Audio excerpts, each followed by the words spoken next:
Bang! Neeves Knives. I'm Jared, and we're going to check out some knives I have in for sharpening, starting this off with the Liangma Warrior. We'll check out the other ones here in just 1 second. Now, this one is in for sharpening and a full deep cleaning. Now, it does have some rust specks, some speckling going on. So after I tune the edge up and put a nice fresh edge on here, I will take it apart and deep clean all the parts, give them a nice scrubbing, and try to get the parts that are susceptible to rust, I'll try to get the oil to really penetrate the steel. But awesome knife. It is done by Riat. We have S35VN, titanium frame lock. It is a flipper action. We have internal stop pins. Great detent. And this is basically like a traditional Japanese tanto, where the tip right here is, or the secondary tip is not very pronounced. Some of them don't have it at all, because this one does have a dual grind. So we have a hollow here and a flat grind here. Beautiful satin though. I really like this deep satin finish. And then we have heavy jimping on the spine. But you can see this thing has been well loved by the owner. And it definitely is ready for a nice deep cleaning, which we will get done. Let's check out another knife. I actually have another one of these in right now that is in for a new pivot, because the pivot is too small for the knife. It's having some issues. This one doesn't have that issue, but man, it's been hell trying to get that pivot from Liangma. Now, these other knives are from somebody else. This one is the AD 20.5, the Demco AD 20.5 with some new scales. It looks like some sort of micarta scale or something. I'm not sure. I'm not sure if this is G10. I think this is some sort of micarta or TerraTough or something like that. We have a stone-washed AUS 10 blade, and it has been attempted to be resharpened. We will try to fix that all up. So I can see what happened was there wasn't enough time spent on the stone. But these knives are pretty awesome. They are, you love them or hate them. I really like the shark lock idea, and I think that's it's very innovative, and I'm really happy that Demco did bring that to the market and did bring it to more of a budget piece, because the 80/20 is a very expensive knife, and the 80/20.5 and the 80/20, they're in two different lanes completely. The 80/20 is just a beast of a knife, and then these are a lot smaller, a lot more lightweight, but they do still use the same sort of locking mechanism. But yeah, cool little knife. I did do a review. I did have a lot of complaints, but it's still an awesome little knife. And like I said, I do appreciate the shark lock. Let's get to the next one. Now, this is a little Hinder XM18 3-inch, and I have a scale very similar on my 3.5 inch. So this one is only the 3-inch. And beautiful knife. We have a Sponto. Now, this is in for a sharpening. Now, the one issue that I'm going to have is that this is a non-choil one. So let me grab another one really quick. Here is another 3-inch Hinder XM18. This one has the choil though. See how it has the choil, which separates the plunge grind from the edge. As you can see, the plunge grind stops right here to the edge. Now, when we look at this one, you see how it's already hitting the plunge grind.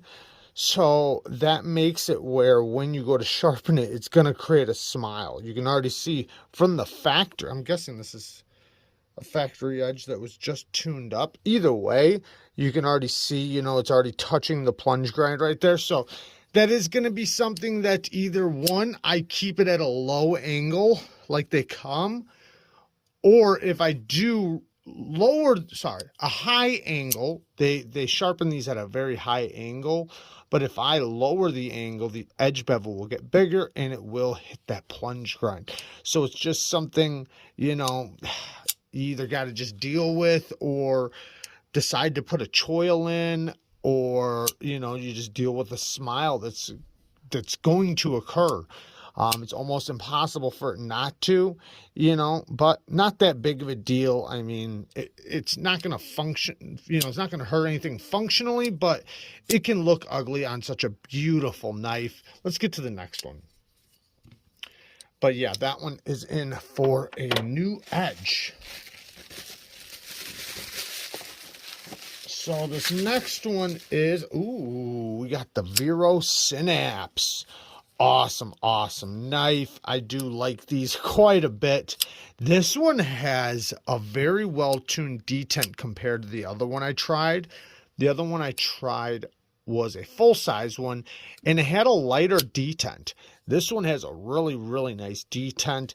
I love this blade shape. Love the colors. It just looks so good. You have this hole over here for the reverse flick. Nice flipper tab, lots of leverage because of how high the flipper tab is compared to the center of the pivot. So it really kicks out there. And the detent, like I said on this one, it's so well tuned. Way, way better than the other one I tried. Great reverse flicking action. Now the ergos, I can feel the clip quite a bit. Not that big of a deal. I love the way they did this plunge grind though, way back here. So I do have all the room in the world to put whatever kind of edge the owner would like on this, and it will come out very beautiful. I believe on this one we are going to go all the way to a mirror polish. What kind of steel do we have on this? I believe it's M390. I believe it's M390. I'm not positive, though. Great looking knife, though. Beautiful, beautiful looking knife. I like how they have this landing zone right here. So when you flip it open, you kind of have a little bit more room to kind of push that flipper tab. Access to the lock bar, not too bad. Very, very awesome. Let's check out the next one.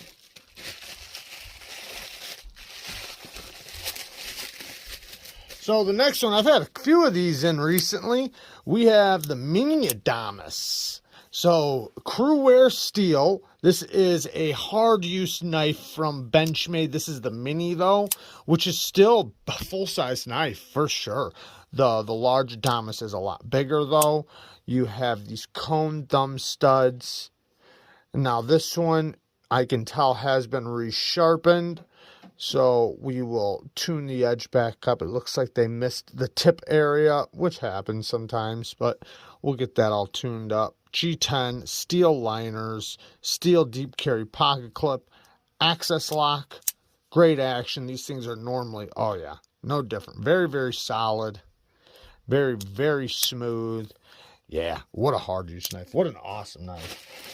I really like those. A lot of people have been doing regrinds on those, and it makes sense. Now, here is another Hinderer. This is the Eclipse with a, I think this is a spear point. And it looks like we have a beautiful edge already on this guy. It's still pretty sharp. I don't know. It's still pretty sharp. Now, on this one, we have kind of the same issue. The plunge grind comes all the way down. It's very close to the edge. Now, in this case, it's better than the other one. So we do have a little bit more room here, but we still have the possibility of creating a little bit of a smile. You can see how tiny this edge bevel is. So these are thick, right? These are thick. So since it has such a small edge, that just says this is a very high angle, because being at a 17 degree or 20 degree angle, the edge bevel would be quite a bit bigger on something this thick. Beautiful edge though. It definitely was a good job. It's just a high angle. So lowering the angle will create a bigger edge bevel, but will also increase the sharpness and the cutting performance. So I'm guessing that's what we're probably going to do to it. The only thing though is that, you know, we might get a little smile back there. We'll see though. Maybe not. Maybe not. Let's get to the next one. But all in all, these are awesome. These are super comfortable knives. They also come with the tri-way pivot system, just like the Hinder XM18s. This one is stupid smooth. Such good action. Well-tuned detent. Yeah, I like these, man. I like these a lot. And they're so comfortable in the hand. You know, it almost feels small compared to the XM18, but it's just a normal, size knife. I do like this blade shape. I love this spear point style blade shape. I think it looks really good. It definitely looks very functional. I would love it even more with a nice deep hollow grind. But hey, man, these are robust, hard use knives. We have a burgundy micarta scale, I'm guessing. Well, a red micarta scale. Very, very awesome. And I'm happy to tune it up and put a new edge on it. Now, the edge, like I said, it's a good edge. There's nothing wrong with this edge at all. It's a really, really good edge. It's even very sharp. But, man, it could be, it could definitely use a lower angle. It's a very high angle. That's the only thing. So, with a high angle, it's going to be sharp, but not as sharp as it would be with a low angle. So there you guys go. I love you guys. Thank you guys for watching. Peace.